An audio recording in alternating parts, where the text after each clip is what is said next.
Hey there everyone, so one of my favorite movies that I've ever seen is Back to the Future Part 2. I like this movie a lot because it takes place in the future and in time travel and all that. It's really cool. It's really cool. Hey man, you know, it's just really cool. It's really cool. So ever since the new iPhone came out where you can, you know, put your finger in the little hole, so ever since the new iPhone came out where you can put your finger on the home button and it'll unlock it for you, I started thinking about how that technology kind of existed in Back to the Future Part 2. So then I started thinking about all the other technology that we have now that they thought we would have now.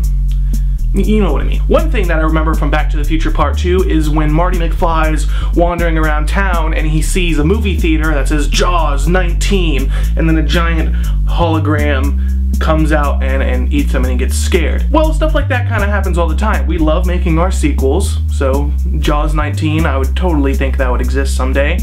And also the whole hologram thing. We don't have exactly like that, but we do have the whole Tupac hologram, you know, thing that he was dancing and singing and stuff. It's really cool. So in the movie, old Marty McFly is at his house and he gets a video call from his boss. Now that totally exists, but on a very small and portable level, our cell phones can FaceTime and video call anywhere in the world, but before these existed, laptops and webcams could Skype anyways. So yeah, we're way ahead of the game, 2015. Suck it. Now there's this part of the movie when Marty McFly is still wandering around town and he goes into the diner that was like the 1950s diner and it's like been there then for decades now. I can't believe that's still open.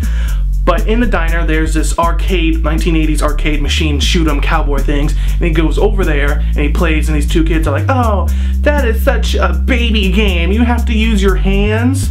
Well, in the future we have Kinect and stuff. I mean, nobody use it because the games suck for it, but we have it. It exists. And by the way, the actor that played one of the kids is Elijah Wood. Frodo.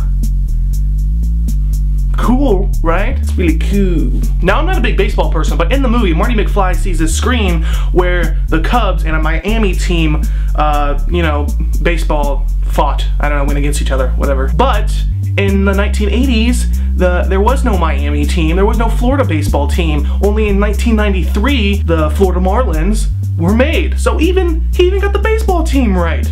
And even in 1997, they got a second baseball team, the Blue Rays. So that's all I know about baseball, and that's what happened in that movie. Pretty cool. Now the last one I noticed, why the McFly family is eating dinner at their house in 2015. Marty McFly's son is wearing these goggle things, virtual reality. Now there's two inventions that we have nowadays that kind of fit. One is Google Glass, because he's like, oh, the phone is ringing for you, so I'm thinking phone, Google Glass. But another thing that looks more like it is an Oculus Rift, which you can play video games and looks all 3D and cool. Pretty cool. And all that. So, you know, we have those now. So I hope you guys like this video about 1980 science fiction that happens in the year 2015, which is closing upon us in 2 years. So hopefully we can get those hoverboards, we can get those flying cars, we can get those auto lacing shoes. Oh my god, I would buy the crap of auto lacing shoes. That'd be so cool. I wouldn't wear anything else. I don't even, it's not like I hate tying my shoes, they look so cool in the colors and they light up and they Oh, and also that jacket that like auto adjusts you, I don't really care about that, but that would be equally as cool. Really cool. Get to work, scientists. What are you doing? Building rockets? Sending things to Mars? That's stupid. Text message. Duh. It's got a wiener. Okay, video over.